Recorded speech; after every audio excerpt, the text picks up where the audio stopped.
पूरे देश के अंदर कोरोना के खिलाफ आदरणीय प्रधानमंत्री जी के नेतृत्व में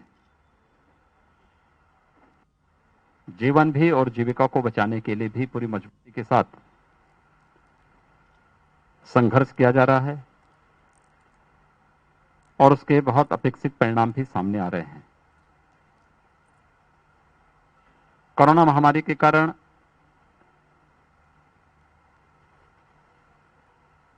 तमाम जगहों से एक बराबर इस बात के सुझाव आ रहे थे कि जिन बच्चों ने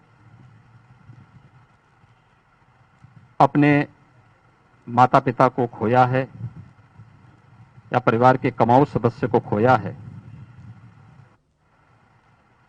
उन बच्चों के बारे में सरकार को कोई एक योजना चलानी चाहिए। ये हैं आदरणीय प्रधानमंत्री जी के, जिन्होंने देश के अंदर से राहत देने का कार्य रहा हो,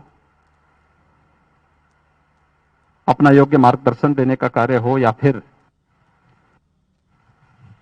पहले फेज में प्रधानमंत्री गरीब कल्याण पैकेज, आत्मनिर्भर भारत पैकेज की घोषणा के बाद दूसरी हर गरीब के लिए, जरूरतमंद के लिए खाद्यान्न देने के लिए घोषणा की। और आज उत्तर प्रदेश के अंदर 15 करोड़ लोग हर महीने निःशुल्क खाद्यान्न कर रहे हैं। उन सभी बच्चों के लिए जिनके माता पिता या लीगल गार्जियन की दुखद मौत इस कोरोना महामारी के कारण हुई है,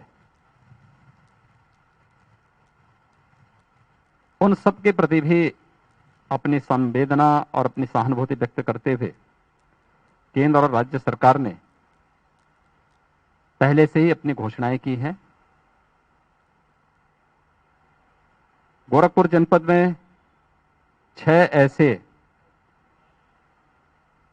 बच्चे मिले हैं जिनका दोनों, यानी कुछ के बच्चों की ऐसी स्थिति थी, मैं आज उन परिवारों से मिला हूं, उनके लीगल गार्जियन के साथ आज मैंने उन बच्चों के साथ भेंट की है,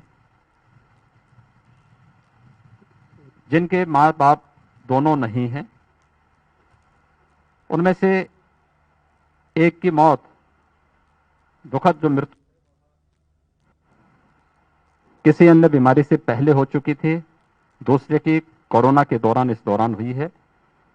तो दोनों, उनके माता पिता की दुखद मौत हो चुकी है। ऐसे 6 बच्चे अब तक यहां जनपद में चिन्हित हुए हैं। 174 बच्चे ऐसे हैं जिन बच्चों को ने अपने परिवार के कमाऊ अभिभावक को खोया है, माता या पिता को खोया है। उन सब के बारे में केंद्र और राज्य सरकार ने उनके संरक्षण के लिए एक योजना लागू की है। राज्य सरकार ने मुख्यमंत्री बाल सेवा योजना के अंतर्गत जिन बच्चों के माता पिता की दुखद मौत हुई है, उन्हें 18 वर्ष की आयु तक आने तक 4,000 रुपये हर महीने राज्य सरकार की तरफ से उनको उपलब्ध कराने की व्यवस्था की गई है। उनके पढ़ाई लिखाई की व्यवस्था के लिए भी व्यापक कार्य योजना सरकार ने बनाई है। बाल संरक्षण गृह के माध्यम से, बालिकाएं हैं तो कस्तूरबा गांधी विद्यालय के माध्यम से, अटल आवासीय विद्यालयों में भी उन बच्चों को आधुनिक शिक्षा दिलाने की एक व्यापक कार्य योजना को लेकर के सरकार कार्य कर रही है। 18 वर्ष से ऊपर के बच्चे जो हायर एजुकेशन के साथ जुड़े हैं, टेक्निकल एजुकेशन के साथ जुड़े हैं, या उच्च शिक्षा का कोई विशिष्ट कोर्स कर रहे हैं, उनके निःशुल्क शिक्षा के साथ ही उन्हें टैबलेट देने की कार्रवाई को भी सरकार ने लिया है। बालिकाओं के बारे में भी इसी प्रकार की एक योजना सरकार ने तैयार की है कि जो बालिकाएं शादी ब्याह के योग होंगी उनके लिए भी राज्य सरकार 1,01,000 रुपये उन परिवारों को अलग से उपलब्ध करवाएगी, उस बालिका की शादी के लिए उपलब्ध करवाएगी। हर संभव सहयोग उन सभी परिवारों को करने के साथ ही बाल संरक्षण गृह में पहले से ये व्यवस्था है कि जो बच्चे वहां पढ़ते हैं, चाहे वह शासकीय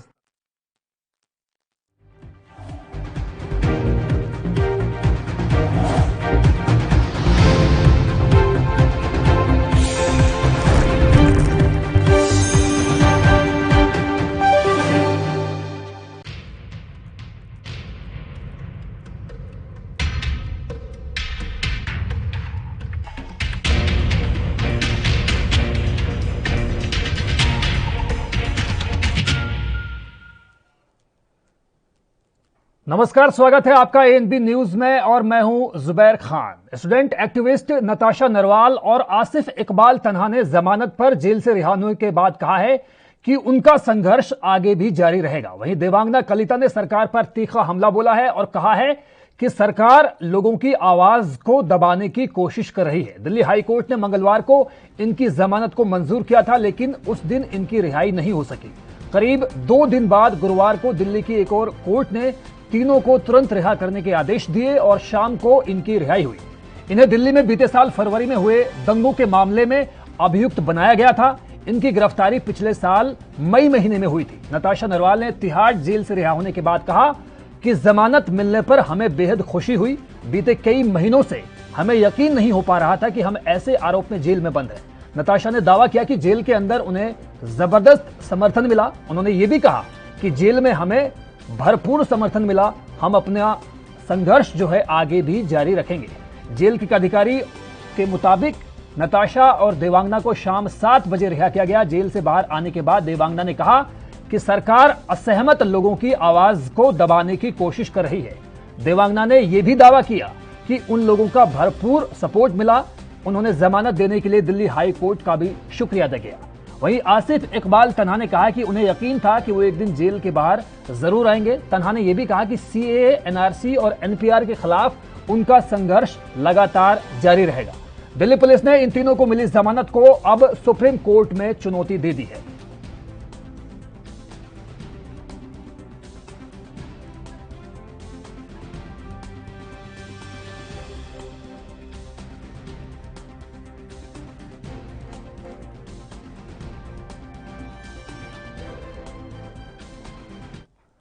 तो इसी मसले को समझने के लिए आज हमारे साथ 3 खास मेहमान मौजूद हैं। हमारे साथ मौजूद हैं मकसूद खान साहब, कांग्रेस के नेता, कांग्रेस के प्रवक्ता। हमारे साथ मौजूद हैं advocate Deepti Singh ji, supreme court के अधिवक्ता। और हमारे साथ मौजूद हैं कैप्टन आई सिंह साहब भी, जो कि बीजेपी के प्रवक्ता हैं। आप तीनों से हम आज ये समझना चाहेंगे, खासतौर पर अधिवक्ता जो हमारे साथ मौजूद है दीप्ति सिंह जी, कि इसमें क्या कानूनी अड़चने रही, क्या पेचीदगियां रही, और कांग्रेस का पक्ष रखेंगे मकसूद खान साहब, और कैप्टन आई सिंह साहब जो हैं वो बीजेपी का पक्ष रखेंगे। लेकिन उससे पहले एक ब्रेक ले लेते हैं। ब्रेक के बाद भी चर्चा लगातार जारी रहेगी।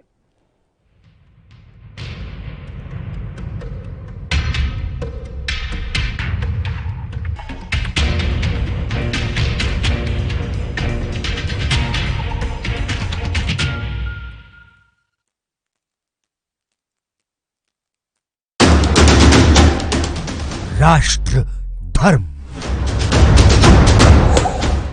रात 8 बजे सिर्फ एएनबी न्यूज़ पर। पंजाब दे इतिहास विच एक सुनहरा पन्ना, समुचे भारत विच पंजाब बनिया सिक्ख्या दे खेतर विच नंबर 1। भारत सरकार ने ऐलान किया कि अनुसूचित जातियां, लड़कियां अते विकलांग बच्चियां नूं सिक्ख्या प्रदान करन लई पंजाब ही सर्व उत्तम सूबा। नाल ही ਇਹ ਵੀ घोषणा की कि सिक्ख्या दे बुनियादी ढांचे दा भारत भर विच है पहला स्थान। लैबोरेटरियां, कंप्यूटर लैब, साफ पीण दा पानी, टॉयलेट, क्लासरूमां दी गिणती, स्कूल दा गवांढ विच होना, इन्हां सब मापदंडां विच पंजाब ने समुचे सूबिਆਂ ਨੂੰ ਪਿੱਛੇ ਛੱਡਿਆ। जो पंजाब का नाम वध रहा ਉਹ ਤੁਸੀਂ ਬਣਾਇਆ, ਤੁਸੀਂ ਸਾਰੇ ਟੀਚਰਾਂ ਨੇ। ਮੈਂ ਤੁਹਾਡੇ ਸਾਰਿਆਂ ਨੂੰ ਦਿਲੋਂ ਬਹੁਤ ਧੰਨਵਾਦੀ ਹਾਂ ਤੁਹਾਡਾ। प्रिंसीपल, हैडमास्टर ते टीचरां दी उपलब्धता, ਵਿਦਿਆਰਥੀਆਂ ਅਤੇ ਟੀਚਰਾਂ ਦੀ ਹਾਜ਼ਰੀ, ਸਕੂਲ ਵਿੱਚ ਦੁਪਹਿਰ ਦਾ ਭੋਜਨ, ਪਾਰਦਰਸ਼ਤਾ ਨਾਲ ਟੀਚਰਾਂ ਦੀ ਭਰਤੀ ਨਾਲ ਪੰਜਾਬ ਦਾ ਸੂਬਾ ਬਣਿਆ ਦੇਸ਼ ਦਾ ਮੋਹਰੀ। ਬੱਚਿਆਂ ਦਾ ਸਕੂਲ ਵਿੱਚ ਦਾਖਲਾ, ਪੜ੍ਹਾਈ ਛੱਡ ਚੁੱਕੇ ਬੱਚਿਆਂ ਨੂੰ ਦੁਬਾਰਾ ਸਕੂਲ ਵਿੱਚ ਪੜਾਉਣਾ, ਬੱਚਿਆਂ ਨੂੰ ਪੜ੍ਹਾਈ ਛੱਡਣ ਤੋਂ ਰੋਕਣਾ, ਇਹਨਾਂ ਮਾਪਦੰਡਾਂ ਵਿੱਚ ਵੀ ਪੰਜਾਬ ਨੇ ਹਾਸਲ ਕੀਤਾ ਪਹਿਲਾ ਸਥਾਨ। ਅਸੀਂ ਹੁਣ ਪਹੁੰਚ ਗਏ ਹਾਂ ਪਹਿਲੇ ਨੰਬਰ ਤੇ। ਹੁਣ ਆਪਾਂ ਪਹਿਲੇ ਨੰਬਰ ਤੋਂ ਉਤਰਨਾ ਨਹੀਂ, ਉੱਥੇ ਹੀ ਰਹਿਣਾ ਹੈ ਔਰ ਉੱਥੇ ਹੀ ਤਗੜੇ ਰਹਿਣਾ ਹੈ। ਪੰਜਾਬ ਸਰਕਾਰ ਰੱਖੇ ਤੁਹਾਡੇ ਬੱਚਿਆਂ ਦਾ ਖਿਆਲ।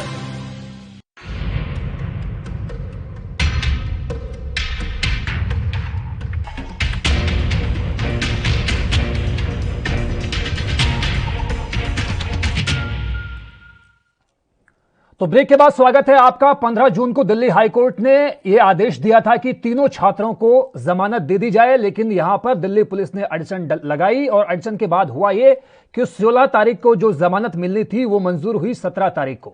तो हमारे साथ तीनों खास मेहमान मौजूद हैं, लेकिन उससे पहले सुन लेते हैं कि इकबाल तन्हाने यानी आसिफ इकबाल तन्हाने और देवांगना कलिता ने और नताशा नरवाल ने कोर्ट से रिहाई के बाद में क्या कुछ कहा।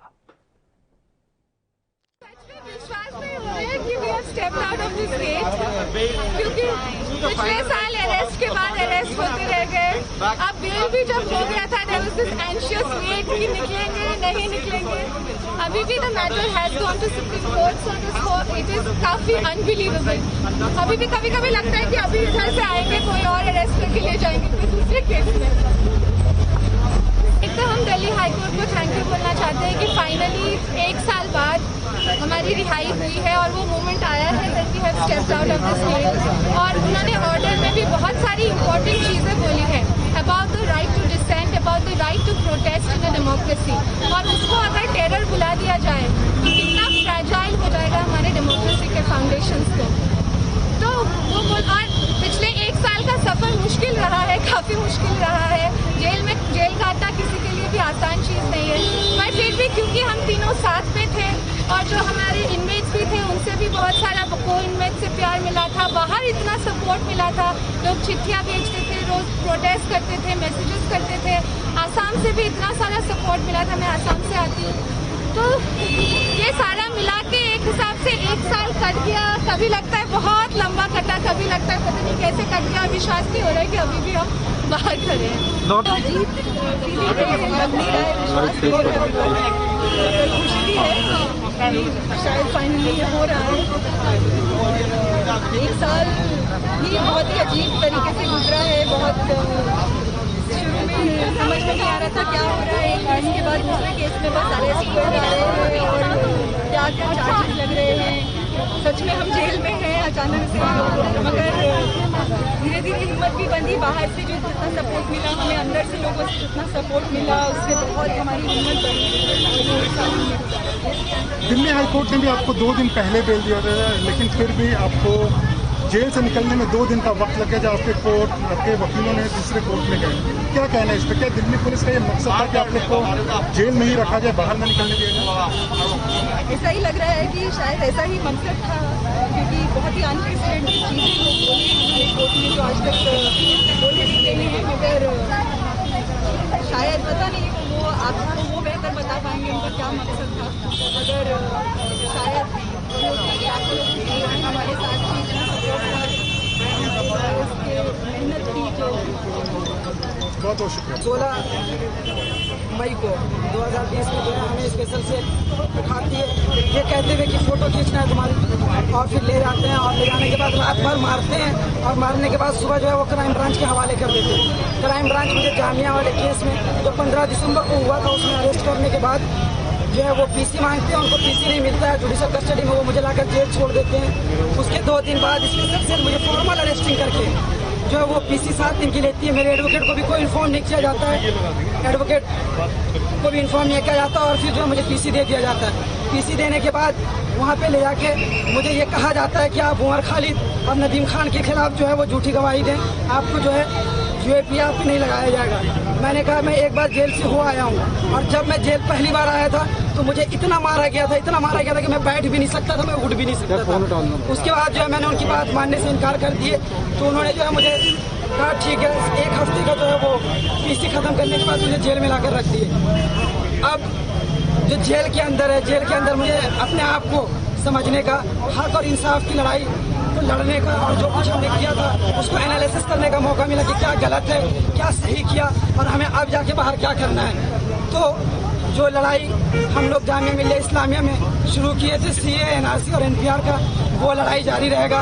जो लड़ाई हम लोगों ने नजीब के इंसाफ के लिए, अलीमुद्दीन, तबरेज और इस तरह के तमाम मॉब लिंचिंग में हुए साथियों के इंसाफ की लड़ाई थी जो हम लोगों ने शुरू किया था, वो तमाम लड़ाइयाँ जो है वो जारी रखेंगे। और जब भी जहाँ भी जरूरत पड़ेगी, मैं पहले जैसा था उसी तरह जो है लोगों। फिलहाल वक्त एक और ब्रेक का हुआ है। ब्रेक के उस पार जब लौटेंगे तो चर्चा करेंगे इसी बात को लेकर कि जिस तरह से तीनों छात्रों को अब दिल्ली हाई कोर्ट ने जमानत दे दी है, उसके बाद में अब क्या कानूनी दांवपेच बाकी है।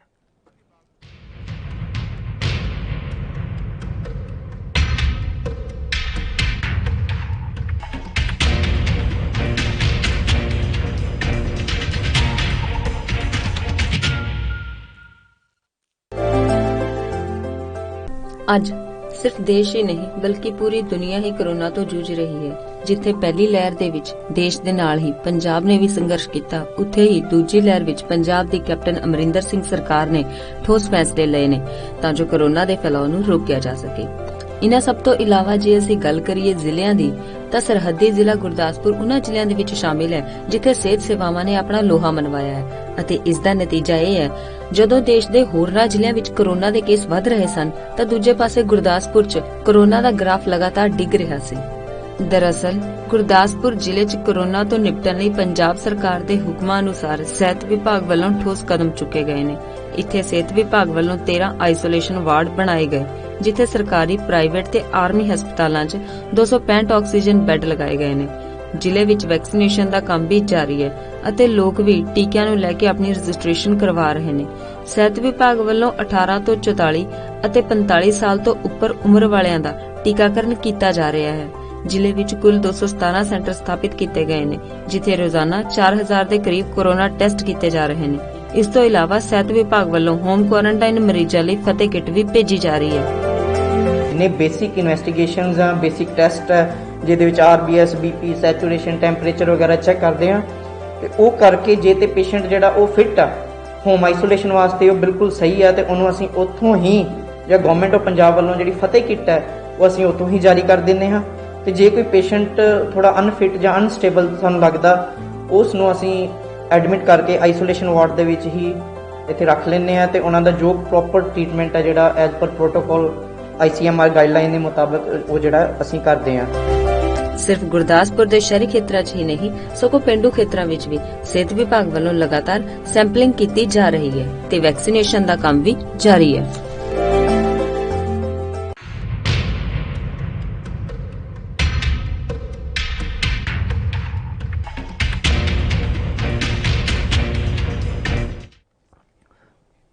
तो ब्रेक के बाद स्वागत है आपका। हमारे साथ हमारे तीनों खास मेहमान मौजूद हैं। हमारे साथ मकसूद खान साहब मौजूद हैं बीजेपी के, हमारे पास कैप्टन आई सिंह मौजूद हैं, Deepti Singh advocate supreme court मौजूद है। सबसे पहले मैं दीप्ति सिंह साहिबा आपसे पूछना चाहूंगा और इस क्रोनोलॉजी के साथ पूछना चाहूंगा कि सिद्धार्थ मृदुल जस्टिस और जस्टिस अनूप भंबानी की जो बेंच है उसकी बेंच ने 15 जून को इन तीनों छात्रों को रिहाई का आदेश दिया था, लेकिन दिल्ली पुलिस ने एक तरह से ऐतराज किया और जो रिहाई 16 जून को होनी थी वो 17 जून को हुई। जस्टिस रविंद्र बेदी ने जब दोबारा फैसला सुनाया तो ये जो रिहाई पर एक तरह से रोक की कोशिश थी दिल्ली पुलिस की तरफ से और दिल्ली पुलिस की दलील भी थी कि हमें इनके पते अभी मिले नहीं है और हमें 3 दिन का वेरिफिकेशन के लिए वक्त चाहिए।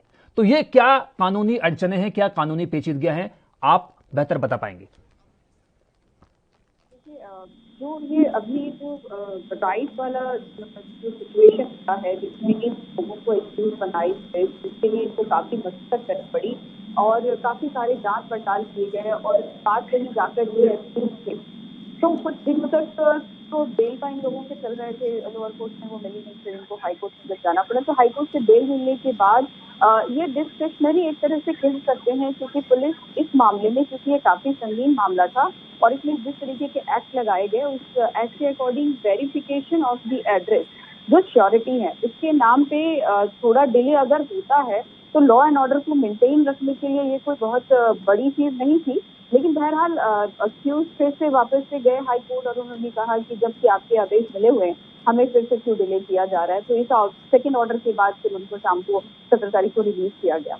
तो ये जो कोर्ट के जो लोअर कोर्ट के डिस्कशन है या पुलिस का वेरिफिकेशन का मैटर है, ये कोई अनलॉफुल नहीं है, कंसीडरिंग कि इनके ऊपर जो प्रिवेंशन एक्ट लगा था अनलॉफुल एक्टिविटीज के, इस पे थोड़ी सी तो मतलब ये संगीन मामला था, थोड़ी सीरियसनेस उसको देखते हुए पुलिस अगर 3 दिन का टाइम मांग रही थी या कुछ ऐसा कोई भी था, तो ये अनलॉफुल नहीं था, पुलिस ऐसा कर सकती है। लेकिन वापस से जब हाईकोर्ट का आदेश आने के बाद तो रिलीज करना पड़ा, और शायद फिर पेपर भी बहुत जल्दी श्योरिटीज से चेक किए गए, उनके रेजिडेंशियल एड्रेसेस एंड जो भी उन लोगों ने दूसरे पेपर सबमिट किए थे। जी खान साहब, आप भी मौजूद हैं। आपने देखा कि जिस तरह से तीनों छात्रों की जब रिहाई हुई तो उसके बाद में अदालत के बाहर बड़ी तादाद में छात्र मौजूद थे, नारेबाजी हुई और तीनों ही छात्रों ने बार बार इस बात पर जोर दिया एक तरह से कि ये हमारी जीत है, और उन्होंने खास तौर पर दिल्ली हाई कोर्ट का भी शुक्रिया अदा किया। लेकिन जिस तरह से दिल्ली पुलिस ने सुप्रीम कोर्ट में याचिका दाखिल की हुई है और उस पर आज ही सुनवाई होनी है, यानी कि जमानत के खिलाफ दिल्ली पुलिस की जो याचिका है सुप्रीम कोर्ट में, उस पर आज सुनवाई होती है।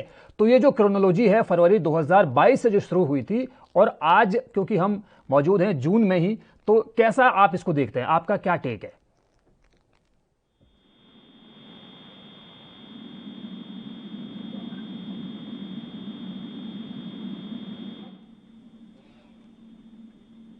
मकसूद खान साहब, क्या आप सुन पा रहे हैं मुझे? आवाज आ रही है जी, मैं ये जानना चाह रहा हूं मकसूद खान साहब, जिस तरह से तीनों छात्रों की रिहाई हुई, तीनों छात्रों ने बाकायदा दिल्ली हाई कोर्ट का खासतौर पर शुक्रिया अदा किया और नारेबाजी हुई अदालत के बाहर, और अब जो सुप्रीम कोर्ट में याचिका दाखिल की हुई है दिल्ली पुलिस ने इनकी जमानत के खिलाफ, उस पर भी आज सुनवाई होनी है।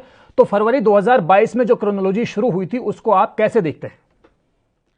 दरअसल ये जो इन्होंने शुरू किया था, जो एनआरसी में जेएमए प्रोटेस्ट हो रहे थे, उसमें उस टाइम क्या था कि देश में सरकार के खिलाफ एक माहौल बन गया था, और ये लोगों का एक राइट है, अधिकार है कि वो अपनी बात रख सकते हैं। और वो बात कैसे रखते हैं, ये संविधान ने उनको अधिकार दिया है कि वो सड़क पर प्रदर्शन कर सकते हैं। और ये सारी जो चीजें उन्होंने की, जिसके खिलाफ सरकार ने बेबस होकर हताशा में एक कदम उठाया कि एक संगीन कानून जो एक आतंकवादियों के लिए यूज किया जाता है, यूएपीए, उसमें इन छात्रों को अंदर करने का सरकार ने काम किया, जो एक सरकार की हताशा को दर्शाता है। क्योंकि उस वक्त सरकार के खिलाफ माहौल था कि सारे देश में प्रदर्शन हो रहे थे, शहर शहर प्रदर्शन हो रहे थे, बहुत जगह शाहीन बाग जैसे बहुत सारे शाहीन बाग बन गए थे। तो सरकार ने उसको दिल्ली दंगों में आके, जिसका कोई कनेक्शन नहीं है, सरकार ने उनके प्रदर्शनों को दिल्ली दंगों में आके जिसके बेसलेस इल्जाम लगा के इन छात्रों पर उनको जेल में डाला, जिसको हाई कोर्ट ने सरकार को जो पक्ष है पुलिस का उसकी धज्जियां उड़ाई है और कहा है कि अगर प्रदर्शन को और अपनी बात रखने को संविधान में इसको आतंकवादी कहा जाएगा, तो जो आतंकवादी गतिविधि है, जो उनकी जो बारीक लाइन है, उसको धुंधला करने का काम जो है किया है सरकार ने और दिल्ली पुलिस ने। तो बहुत सख्त टिप्पणी कोर्ट ने की है, इससे सरकार को भी सीख लेनी चाहिए। और मैं सलाम करता हूं इनके हौसले को। नताशा नरवाल जो इस बीच में अपने फादर को जिन्होंने खोया कोविड की वजह से, उनकी पिता के लिए बहुत संवेदना है उनके लिए। तो ऐसे में देवांगना और आसिफ, इन्होंने बहुत, आज भी उनका जज्बा आप देखो तो बनता है, क्योंकि वो लोग देश के लिए लड़ रहे थे, देश के लोगों के लिए लड़ रहे थे। तो ऐसे में अपनी बात रखने के जुर्म में उन पर यूएपीए लगा दिया जाता है, बहुत ही जो शर्म की बात है और सरकार की हताशा को दर्शाता है। मुझे उम्मीद है कि सुप्रीम कोर्ट में भी जो दिल्ली पुलिस मामले को लेकर गई है, वहां भी इनको निराशा ही हाथ लगेगी, और उम्मीद है कि इन छात्रों के हक में सुप्रीम कोर्ट फैसला करेगा। जी दीप्ति जी, मकसूद साहब को आपने कायदे से सुना और उन्होंने खास तौर पर बार बार यूएपीए पर जोर दिया कि यूएपीए का एक तरह से मखौल उड़ाया गया है। जिस तरह से पोटा को पहले खत्म किया गया था, टाडा को भी खत्म किया गया था, क्या यूएपीए का भी उल्लंघन दिल्ली पुलिस के जरिए किया गया है? क्योंकि 1 साल के बाद रिहाई होती है और रिहाई इस बात को लेकर होती है कि दिल्ली में जो दंगे हुए फरवरी 2020 में, उनमें इन छात्रों का कहीं कोई लिंक नहीं था, कहीं कोई कनेक्शन नहीं था। 1 साल बाद रिहाई होती है, तो ऐसे में क्या ये उस यूएपीए कानून के साथ कोई खिलवाड़ है, कोई मजाक है?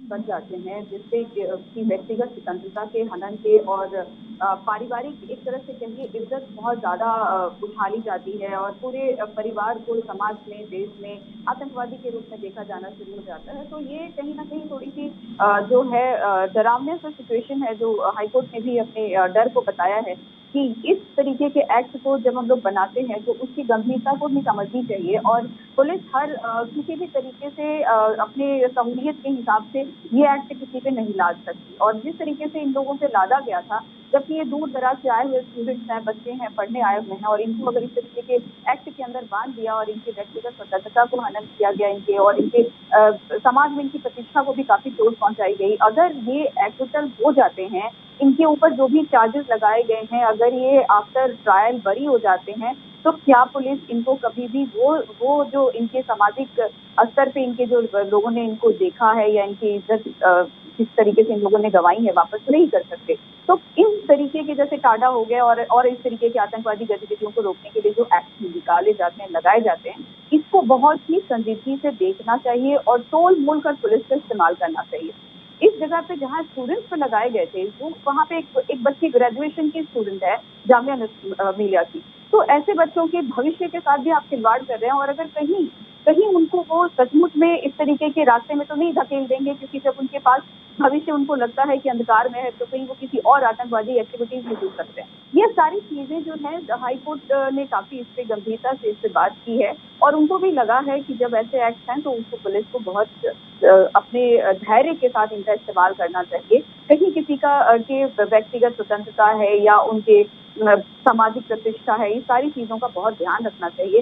सिर्फ उनको एक्टिविटीज में देख लिया, वीडियो फुटेज में देख रहे हैं, और भी कोई भी सबूत, शायद कोई बहुत पुख्ता सबूत नहीं मिले हैं इन बच्चों के खिलाफ, तो कहीं ना कहीं इनके साथ थोड़ा सा अन्याय सही होता हुआ दिखा है। बहरहाल मैं इससे ज्यादा कोई टिप्पणी और नहीं करूंगी, क्योंकि अभी ये बेल पे हैं और बेल के बाद अभी ट्रायल लंबी चलने वाली है। जब भी उनके ऊपर जो भी आखिरी फैसला होगा, या तो ये गिल्टी होंगे या फिर एक्विटल होगा, दोनों ही कंडीशन में इसके बाद फिर देखते हैं। लेकिन हाँ, किसी को आप बेल मिलना, जो आपके भारत के नागरिक हैं उनको बेल मिलना, इनको संविधान ने ये हमें स्वतंत्रता दी है कि अंडर ट्रायल अगर आपके व्यक्तिगत ऐसा कोई भी कहीं पास आपके रिकॉर्ड नहीं है तो आपको बेल मिल सकती है।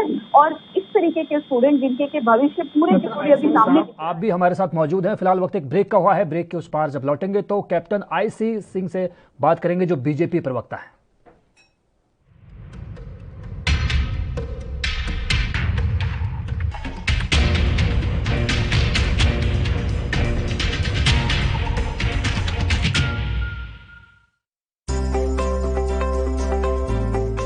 ਦੇਸ਼ ਦੇ ਨਾਲ ਹੀ ਪੂਰੇ ਪੰਜਾਬ ਵਿੱਚ ਵੀ ਕਰੋਨਾ ਵੈਕਸੀਨੇਸ਼ਨ ਮੁਹਿੰਮ ਪੂਰੇ ਜ਼ੋਰਾਂ ਤੇ ਹੈ।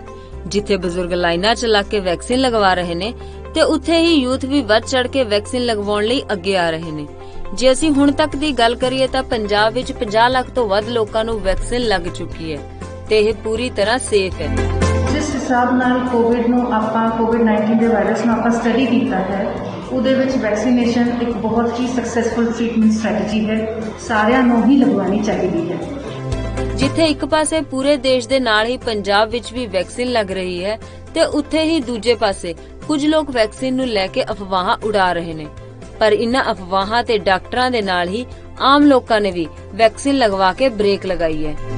ਅਫਵਾਹਾਂ ਤੋਂ ਬਚੋ, ਏਦਾਂ ਦੀ ਕੋਈ ਗੱਲ ਨਹੀਂ ਆ। ਅੱਗੇ ਵੱਧ ਕੇ ਇੰਜੈਕਸ਼ਨ ਲਵਾਉਣਾ ਚਾਹੀਦਾ, ਪਰ ਹੁਣ ਦੇਖ ਲਓ ਤੁਸੀਂ ਲਾਈਨਾਂ 'ਚ ਲੋਕੀ ਲੱਗੇ ਹੋਏ ਕਿ ਇੰਜੈਕਸ਼ਨ ਲਵਾ ਦਿਓ, ਪਰ ਉਹ ਪਾਗਲ ਥੋੜੀ ਜਿਹੜੇ ਲਾਈਨਾਂ 'ਚ ਲੱਗੇ ਹੋਏ ਆ ਇੰਜੈਕਸ਼ਨ ਲਵਾਉਣ ਨੂੰ। ਇਸੇ ਤਰ੍ਹਾਂ ਵੈਕਸੀਨ ਲਗਵਾ ਚੁੱਕੀ ਸੁਸ਼ਮਾ ਮੋਦਗਿਲ ਨਾਮ ਦੀ ਇੱਕ ਮਹਿਲਾ ਨੇ ਵੈਕਸੀਨ ਨੂੰ ਪੂਰੀ ਤਰ੍ਹਾਂ ਸੇਫ ਦੱਸਿਆ ਹੈ ਤੇ ਉਹਨਾਂ ਨੇ ਅਪੀਲ ਕਰਦੇ ਹੋਏ ਕਿਹਾ ਕਿ ਸਾਨੂੰ ਸਾਰਿਆਂ ਨੂੰ ਵੈਕਸੀਨ ਲਗਵਾਉਣੀ ਚਾਹੀਦੀ ਹੈ, ਕਿਉਂਕਿ ਇਸ ਨਾਲ ਸਾਡਾ, ਸਾਡੀ ਫੈमिली ਦਾ ਤੇ ਦੂਜਿਆਂ ਦਾ ਬਚਾਅ ਹੁੰਦਾ ਹੈ। मेरी लोगों से एक ही अपील है कि वैक्सीन जो है वो एक हमारा अधिकार है और इस अधिकार से हमें पीछे नहीं हटना चाहिए। ये हमें ज़रूर लगवानी चाहिए, क्योंकि इसी से हमारे जो बचाव है और बचाव में ही दूसरों का बचाव है। फर्स्टली हम जब खुद का बचाव करते हैं तभी हम अपनी फैमिली का बचाव करते हैं, और दूसरों के साथ जब हम मिलते हैं तो शायद इसमें दूसरे पर्सन को भी हम सेफ रखते हैं। ਜ਼ਿਕਰਯੋਗ ਹੈ ਕਿ ਵੈਕਸੀਨ ਦੀ ਪ੍ਰਮਾਣਿਕਤਾ ਨੂੰ ਸਿੱਧ ਕਰਨ ਲਈ ਖੁਦ ਕੈਪਟਨ ਅਮਰਿੰਦਰ ਸਿੰਘ ਵੈਕਸੀਨ ਦੀ ਦੋਨੋਂ ਡੋਜ਼ ਲਗਵਾ ਚੁੱਕੇ ਨੇ ਤੇ ਉਹਨਾਂ ਨੇ ਵੈਕਸੀਨ ਨੂੰ ਪੂਰੀ ਤਰ੍ਹਾਂ ਸੇਫ ਦੱਸਿਆ ਹੈ ਅਤੇ ਉਹਨਾਂ ਨੇ ਸਾਰਿਆਂ ਨੂੰ ਵੈਕਸੀਨ ਲਗਵਾਉਣ ਲਈ ਅਪੀਲ ਵੀ ਕੀਤੀ ਹੈ।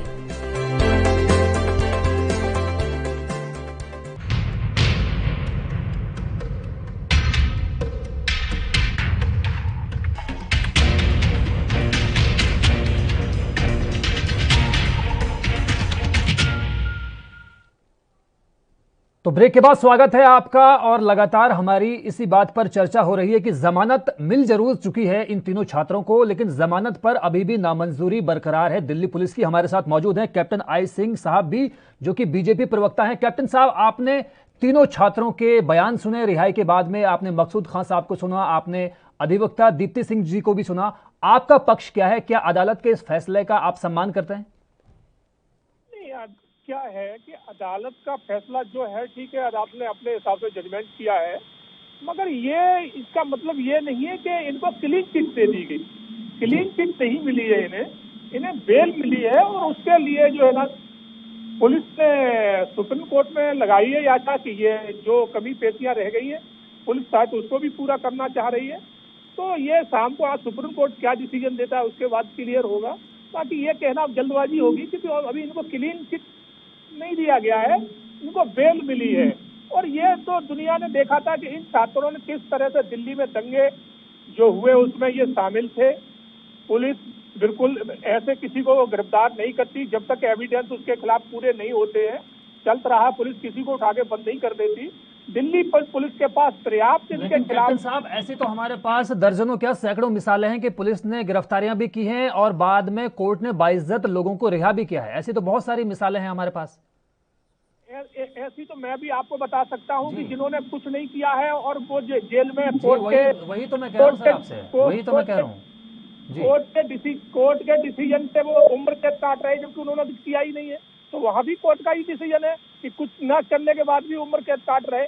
तो इसलिए कोर्ट करता है सिर्फ एविडेंस के हिसाब से। अब एविडेंस इनके खिलाफ अभी जो पुलिस ने दिए हैं वो अभी बरकरार है, उसमें कहीं कोई वो नहीं है। बस इन्हें यह है कि अभी बेल दी गई है और बेल के साथ साथ देखो आगे क्या होता है। बाकी ये है कि ये बिल्कुल इस दंगा में दोषी पाए गए हैं और एविडेंस, पर्याप्त एविडेंस इनके खिलाफ है और पुलिस ने वो पेश किए हैं कोर्ट में। तो केस आगे भी चलेगा। अभी जल्दबाजी में इनके लिए कुछ कहना या इनके जो माफिक हैं या इनके जो साथ के हैं वो अपनी बात कह रहे हैं, मगर पुलिस ने जो एविडेंस पेश करे हैं जहां से इनको पकड़ा है, जिस तरह से ये थे, तो वो उससे साबित होता है कि ये लोग दोषी हैं और दंगा में शामिल थे। एक प्रॉपर जो दोषी हैं या नहीं है ये तो अदालत तय करेगी। फिलहाल आप यही बताइए कि जो अदालत ने इनकी रिहाई के आदेश दिए हैं, क्या आप उससे खुश हैं या ना खुश हैं? सीधा सा सवाल। बिल्कुल इस पर खुश नहीं हूँ, बिल्कुल खुश नहीं हूँ। अच्छा, अदालत का अपना फैसला हो सकता है, मगर ये उसमें इन्वॉल्व थे। ऐसे तो 302 का जो सरेआम मर्डर करता है उसको भी अदालत जो है ना राहत दे देती है। तो ये नहीं कह सकते हैं कि इनको छूट दे दी गई है और ये दोषी नहीं है। तो जो अदालत ने दिया है वो अदालत। लेकिन कैप्टन साहब, ये भी तो नहीं कह सकते कि ये दोषी हैं, ये भी तो नहीं कहा जा सकता ना। जब तक पूरे जो आरोप हैं साबित नहीं हो जाते तब तक ये भी तो किसी को नहीं कहा जा सकता कि कोई दोषी है।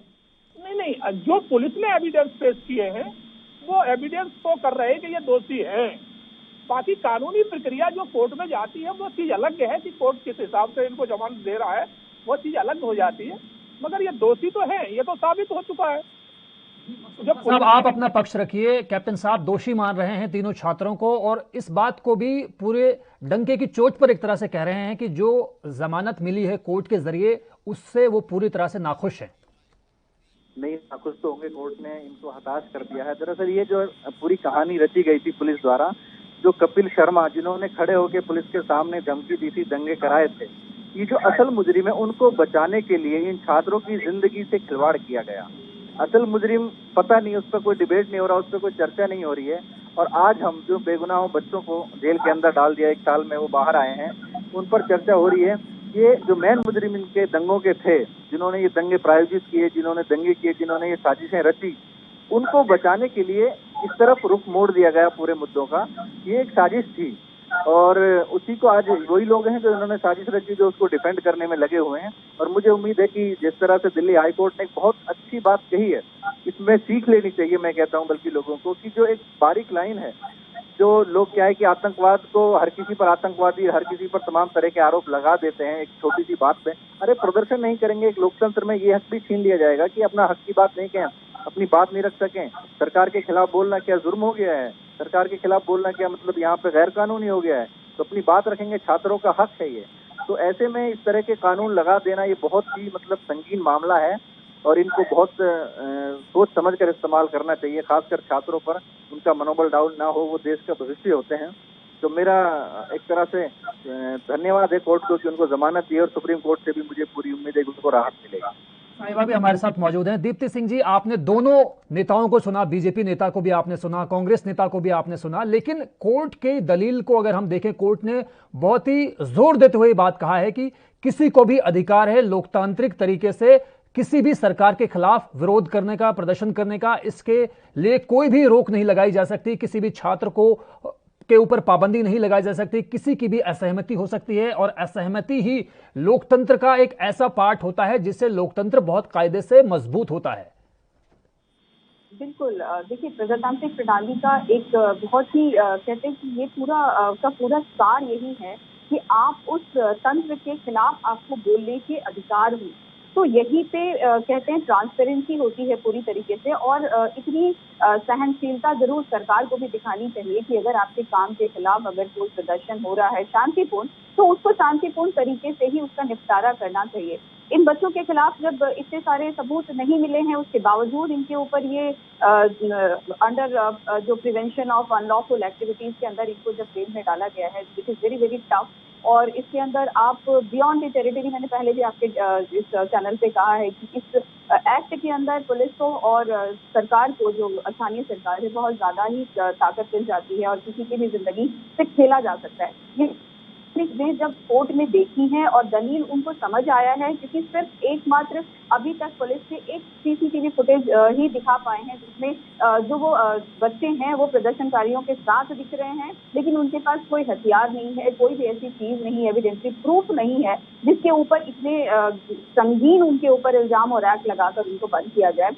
मैं आपके जो टीवी चैनल पे बैठे हैं, बाकी हमारे साथी जो बीजेपी की तरफ से हैं, उनको भी कहूंगी कोर्ट के बाहर कोर्ट ना लगाएं। किसी को अपराधी हम अपने आप से बिना कोर्ट के कहे खुद से ना कहें तो बहुत अच्छा होगा। जब तक ट्रायल चल रहा है, इसके पहले किसी के ऊपर हम टैगिंग ना करें, क्योंकि इन बच्चों के भविष्य की बात है। मैं ये जरूर कहूंगी कि हम सबको सहनशील होने की जरूरत है। आने वाला समय जब ये ट्रायल चलेगा, जब पुलिस सबूत पेश कर लेगी और इनके ऊपर अगर किसी भी तरीके से कन्विक्शन आ जाता है, तब आप कहिए कुछ भी, लेकिन उसके पहले अगर हम कुछ कहते हैं, ये कोर्ट की अवमानना है।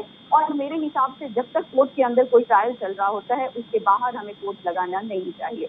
देश के एक संविधान का एक बात कहना चाहूंगा छोटी सी, कि संविधान का हमारा मूल उद्देश्य क्या है कि दीप्ति सिंह को जवाब दीजिए। बच सकते हैं, लेकिन किसी गुनहगार, मतलब जो जिसने कोई गुनाह नहीं किया उसको सजा नहीं मिलनी चाहिए, गुनहगार बच जाए, लेकिन ये हमारे संविधान का मूल उद्देश्य है। लेकिन यहाँ पे क्या है कि ये छात्रों के साथ किया जा रहा है, ये जो भविष्य है देश का, ये बड़े अफसोस की बात है कि सरकार इस तरह के कदम उठाती है। सर दोबारा मैं लौटूंगा आपसे, आपके पास लौटूंगा दोबारा, लेकिन दीप्ति सिंह ने जो कुछ कहा इस पर मैं एक बार टेक लेना चाहूंगा आई सिंह साहब का, जो यहाँ मौजूद है बीजेपी प्रवक्ता की हैसियत से।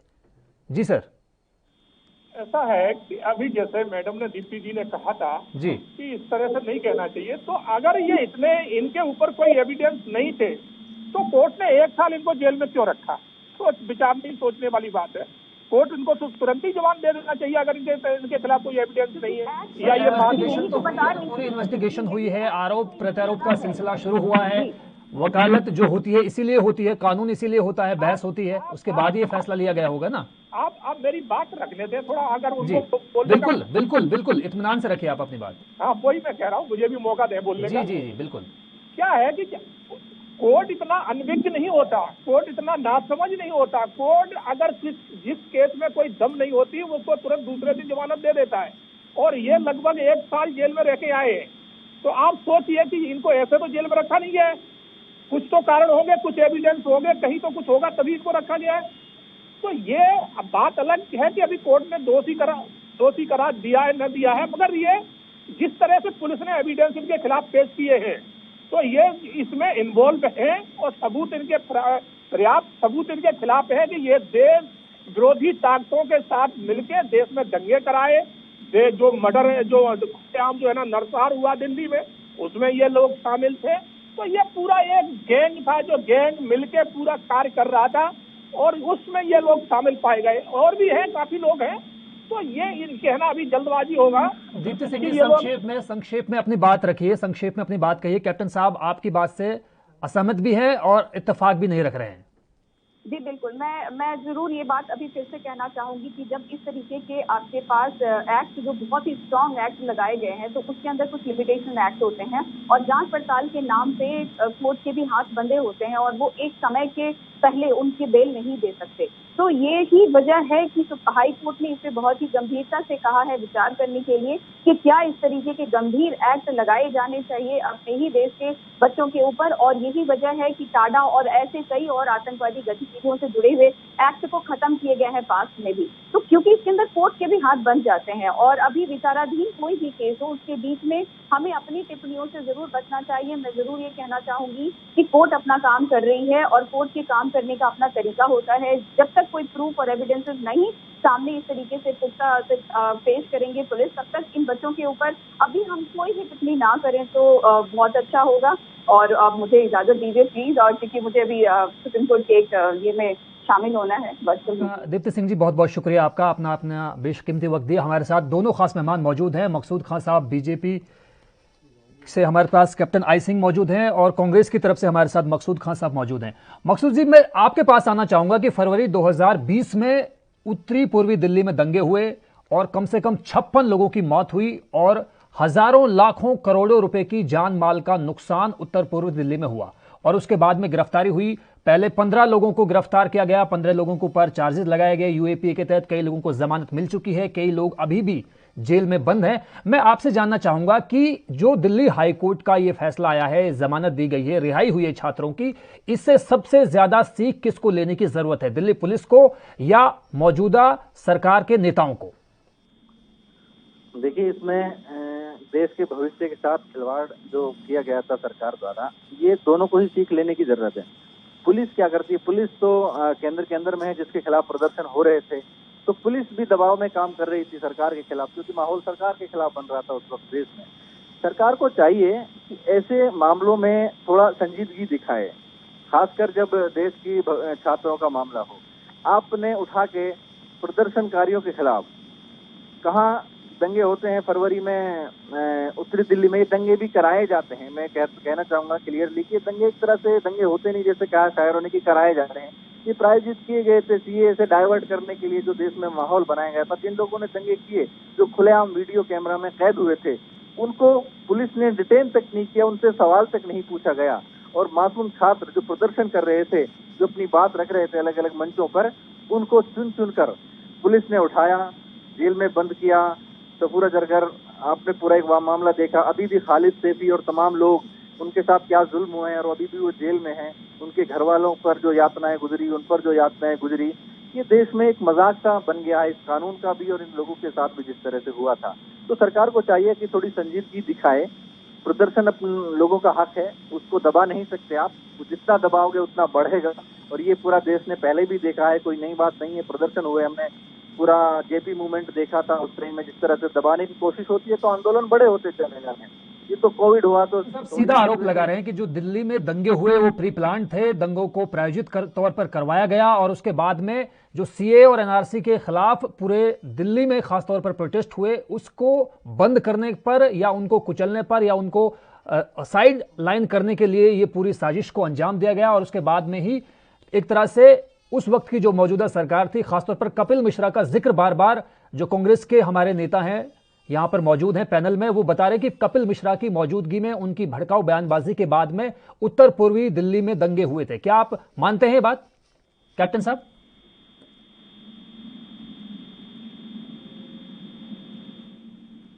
जी कैप्टन आई सिंह साहब जी।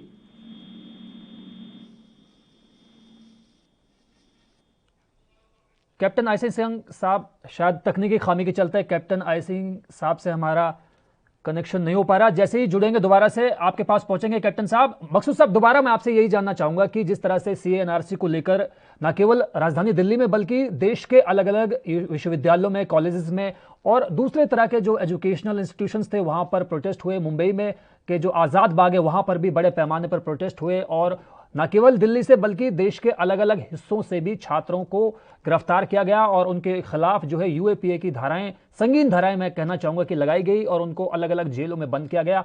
अब कोर्ट के जरिए उन्हें उनके रिहाई के आदेश दिए गए हैं, लेकिन ये भी जो देश के नेता हैं, खासतौर पर बीजेपी के नेता जैसे कि कैप्टन आई सिंह साहब बोल रहे हैं लगातार, वो नाराज हैं, तो क्या कहना चाहेंगे खासतौर पर आप?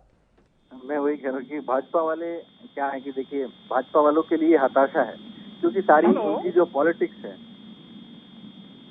वो डिवाइड एंड रूल पे साहब और कैप्टन आई सिंह साहब, हम आप दोनों से चर्चा लगातार जारी रखेंगे, लेकिन फिलहाल वक्त एक ब्रेक का हुआ है, जल्द लौटते हैं।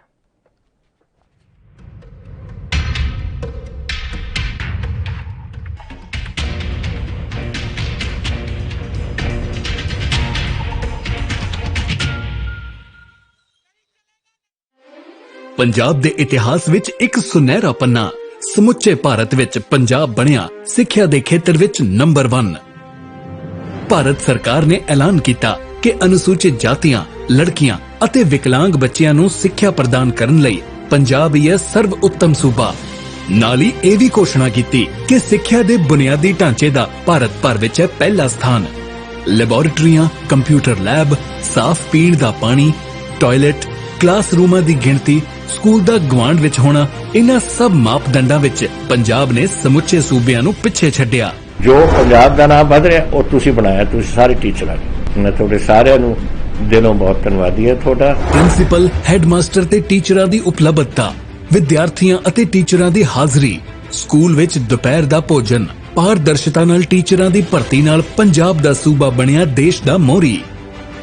ਬੱਚਿਆਂ ਦਾ ਸਕੂਲ ਵਿੱਚ ਦਾਖਲਾ, ਪੜ੍ਹਾਈ ਛੱਡ ਚੁੱਕੇ ਬੱਚਿਆਂ ਨੂੰ ਦੁਬਾਰਾ ਸਕੂਲ ਵਿੱਚ ਪੜਾਉਣਾ, ਬੱਚਿਆਂ ਨੂੰ ਪੜ੍ਹਾਈ ਛੱਡਣ ਤੋਂ ਰੋਕਣਾ, ਇਹਨਾਂ ਮਾਪਦੰਡਾਂ ਵਿੱਚ ਵੀ ਪੰਜਾਬ ਨੇ ਹਾਸਲ ਕੀਤਾ ਪਹਿਲਾ ਸਥਾਨ। ਅਸੀਂ ਹੁਣ ਪਹੁੰਚ ਗਏ ਹਾਂ ਪਹਿਲੇ ਨੰਬਰ ਤੇ। ਹੁਣ ਆਪਾਂ ਪਹਿਲੇ ਨੰਬਰ ਤੋਂ ਉਤਰਨਾ ਨਹੀਂ, ਉੱਥੇ ਹੀ ਰਹਿਣਾ ਹੈ ਔਰ ਉੱਥੇ ਹੀ ਤਗੜੇ ਰਹਿਣਾ ਹੈ। ਪੰਜਾਬ ਸਰਕਾਰ ਰੱਖੇ ਤੁਹਾਡੇ ਬੱਚਿਆਂ ਦਾ ਖਿਆਲ।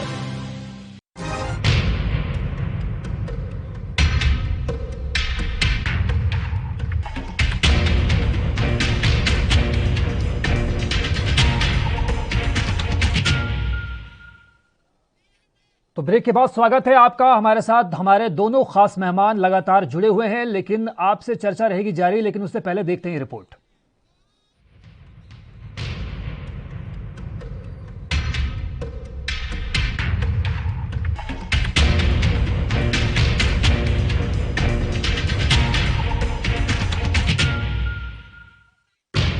दिल्ली हाईकोर्ट से 15 जून को जमानत मिलने और फिर 2 दिन खींचतान चलने के बाद आखिरकार स्टूडेंट एक्टिविस्ट नताशा नरवाल, देवांगना कलिता और आसिफ इकबाल तन्हा को जेल से रिहा किया जा चुका है। दिल्ली हाईकोर्ट के आदेश के बाद भी रिहाई में आ रही अड़चनों की वजह से मामला कड़कड़डूमा की अदालत में पहुंचा था, जहां 17 जून को इन्हें तत्काल रिहा करने के आदेश दिए गए। हाईकोर्ट के आदेश के बावजूद रिहा नहीं किए जाने के पीछे पुलिस ने अभियुक्तों के घरों का वेरिफिकेशन न होने की बात कही थी। दिल्ली पुलिस ने इन स्टूडेंट एक्टिविस्ट की जमानत के खिलाफ सुप्रीम कोर्ट में भी याचिका दायर की है। नताशा और देवांगना को शाम 7 बजे रिहा किया गया, जबकि तन्हा की रिहाई शाम 7:30 बजे के करीब हुई। नताशा नरवाल और देवांगना कलिता दिल्ली के जवाहरलाल नेहरू विश्वविद्यालय की छात्रा हैं और पिंजरा तोड़ संगठन के संस्थापक सदस्यों में शामिल है। पिंजरा तोड़ दिल्ली के कॉलेजों की छात्राओं का एक समूह है जो लड़कियों के प्रति सामाजिक गैर बराबरी के खिलाफ आवाज उठाता रहा है। इसकी शुरुआत 2015 में कैंपस में लड़कियों के साथ होने वाले भेदभाव का विरोध करने को लेकर हुई थी। आसिफ इकबाल तन्हा फारसी भाषा के छात्र हैं। ये तीनों ही साल 2020 में दिल्ली में नागरिकता संशोधन कानून के खिलाफ हुए विरोध प्रदर्शनों में मुखर रहे थे। इन्हीं प्रदर्शनों के बाद हुए दिल्ली दंगों से जुड़े मामलों में इन तीनों को अभियुक्त बनाया गया। इस पड़ताल के मुताबिक नताशा और देवांगना को 23 मई 2020 को FIR 48 के तहत गिरफ्तार किया गया।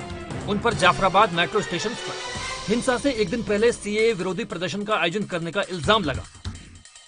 हालांकि अगले ही दिन यानी 24 मई को मेट्रोपॉलिटन मजिस्ट्रेट अजीत नारायण ने इस केस में दोनों को ये कहते हुए जमानत देती थी कि अभियुक्त सिर्फ NRC और CAA के खिलाफ प्रदर्शन कर रही थी और ऐसा करना इस आरोप को साबित नहीं करता कि वो किसी भी हिंसा में शामिल थी। लेकिन नताशा और देवांगना को जमानत मिलने के कुछ ही देर बाद दिल्ली पुलिस ने उन्हें दंगे से जुड़े कत्ल के एक अन्य मामले में FIR 50 में गिरफ्तार किया।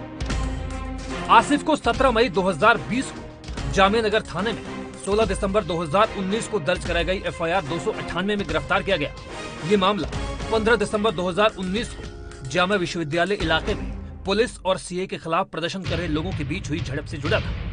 इस तरह इन सभी अभियुक्तों की शुरुआती गिरफ्तारी अलग अलग मामलों में की गई, लेकिन अब ये सभी FIR 59 का हिस्सा हैं और महीनों से जेल में रहे हैं। UAPA यानी अनलॉफुल एक्टिविटी प्रिवेंशन एक्ट, इसका इस्तेमाल आमतौर पर आतंकवाद के संदिग्ध लोगों को लंबे वक्त तक बिना जमानत के जेल में रखने के लिए किया जाता है।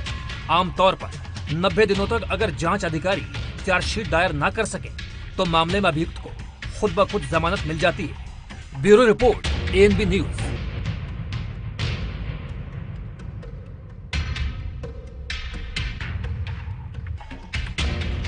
तो आप देख सकते हैं कि राजधानी दिल्ली में तीनों छात्रों की रिहाई के बाद में अलग अलग तरह से स्टूडेंट्स जो है खुशी का इजहार कर रहे हैं और छात्र इसे अपनी जीत का दावा बता रहे हैं। उन्होंने कहा है कि दिल्ली हाई कोर्ट का बहुत बहुत धन्यवाद कि उन्होंने 1 साल बाद हमें रिहाई दी और इसके लिए हम दिल्ली हाई कोर्ट के खास तौर पर शुक्रगुजार हैं। हालांकि नताशा नरवाल ने यह भी कहा कि संघर्ष आगे भी लगातार जारी रहेगा। देवांगना कलिता ने कहा है कि आवाज को दबाने की कोशिश की जा रही है, जिसको दबने नहीं दिया जाए। फिलहाल वक्त एक और छोटे से ब्रेक का हुआ है, जल्द लौटते हैं।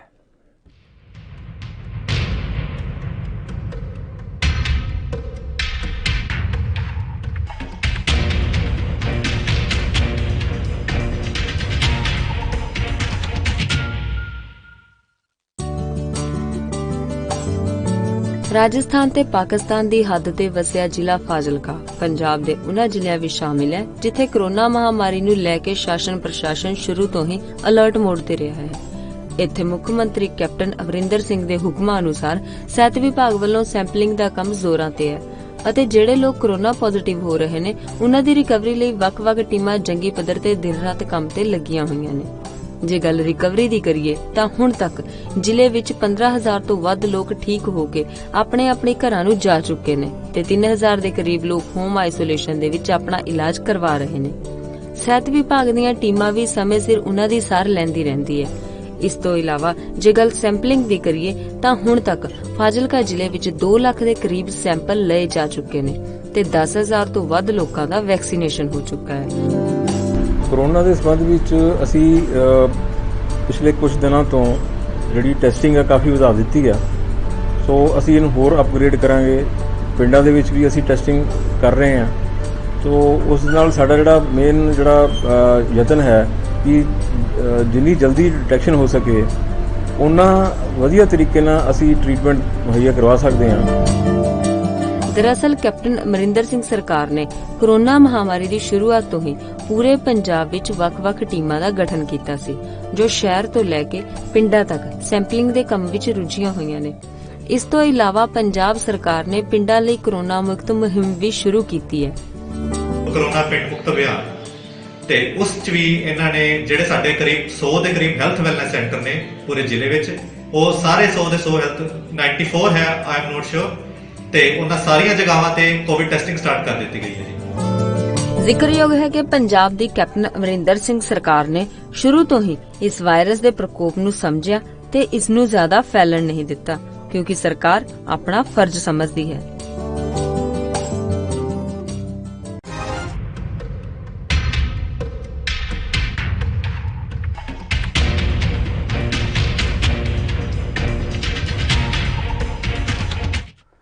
तो ब्रेक के बाद स्वागत है आपका। मकसूद खान साहब, आपसे अब मैं संक्षेप में जानना यह चाहूंगा कि जिस तरह से आपने दीप्ति सिंह को भी सुना, आपने कैप्टन आई सिंह साहब को भी सुना, बीजेपी के प्रवक्ता को आपने सुना, मैं आपसे ये जानना चाहूंगा कि जब दिल्ली पुलिस जो है गृह मंत्रालय के अधीन आती है और बार बार आप इल्जाम लगा रहे हैं सीधे तौर पर कि दिल्ली में, खासतौर पर उत्तरी पूर्वी दिल्ली में जो दंगे हुए थे वो प्रायोजित दंगे थे, प्री प्लान थे और सीए और एनआरसी का जो विरोध था उसको दबाने की कोशिश की गई थी, तो आपका इल्जाम सीधे सीधे बीजेपी नेताओं पर है?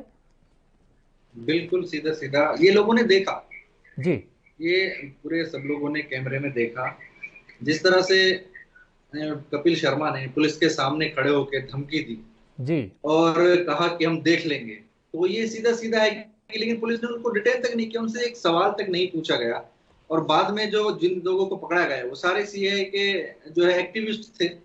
तो एक तरह से ये खुली बात है कि भाजपा के दबाव में पुलिस ने, केंद्र सरकार के दबाव में पुलिस ने काम किया और उन बच्चों को जो उनके खिलाफ एक आवाज बनके देश के अलग अलग हिस्सों में एक आवाज बनके हुंकार रहे थे, गूंज रहे थे, उन सबको मनोबल को एक डाउन करने की कोशिश की गई कि अगर तुम हमारे खिलाफ बोलोगे, हमारी नीतियों के खिलाफ, तो हम तुम्हें जेल में डाल देंगे। ये एक धमकी है, एक तरह से उनको एक कार्रवाई है, जो बदले की कार्रवाई है सरकार ने की।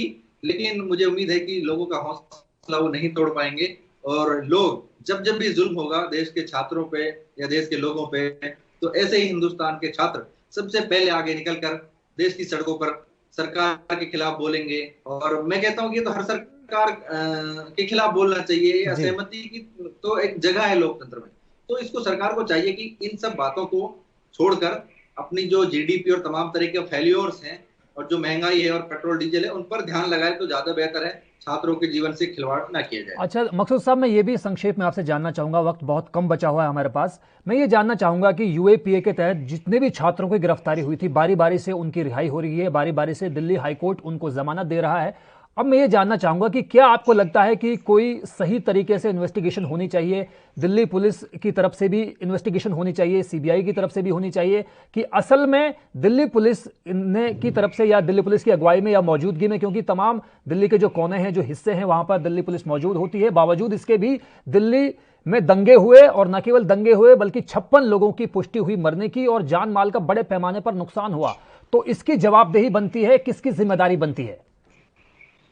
देखिए जुबैर भाई, मैं वहां पे जब दंगे हुए थे उसके बाद मैंने खुद वहां पे विजिट किया था, और वहां पर दो दो जो मंजिल के मकान थे उनकी छतें उड़ गई थी। तो उस तरह के सामग्री वहां पे मैं आरडीएस से भी इनकार नहीं कर सकते कि वो यूज नहीं हुआ था। तो इतनी जो सीरियस चीज है, इतनी असला का जो इस्तेमाल वहां पर हुआ है, वो कोई ऐसी बात नहीं कि सरकार को, जो भी पुलिस को पता नहीं लगाया गया हो इसके पीछे कौन था। तो इसका संजीदगी से जांच होनी चाहिए कि जो असल मुजरिम कौन थे, और जिनको मोहरा बनाया गया उनको जमानतें लगातार मिल रही हैं, जिनको सरकार ने असल मुजरिम को बचाने के लिए, और जो छात्रों को मोहरा बनाया गया था, कि सरकार को चाहिए, पुलिस को चाहिए कि उन लोगों को गिरफ्तार करे जिन्होंने दिल्ली को जलाने की कोशिश की। लोगों के परिवारों से कितने लोग, 56 लोग लगभग अपनी जिंदगी से मतलब चले गए। तो उस पर मकसूद खान साहब, आपने अपना बेशकीमती वक्त दिया, आपका बहुत बहुत शुक्रिया। तो फिलहाल इस बुलेटिन में इतना ही। देश दुनिया की बाकी अहम खबरों के लिए आप देखते रहिए एनबी न्यूज। मुझे दीजिए इजाजत, नमस्कार।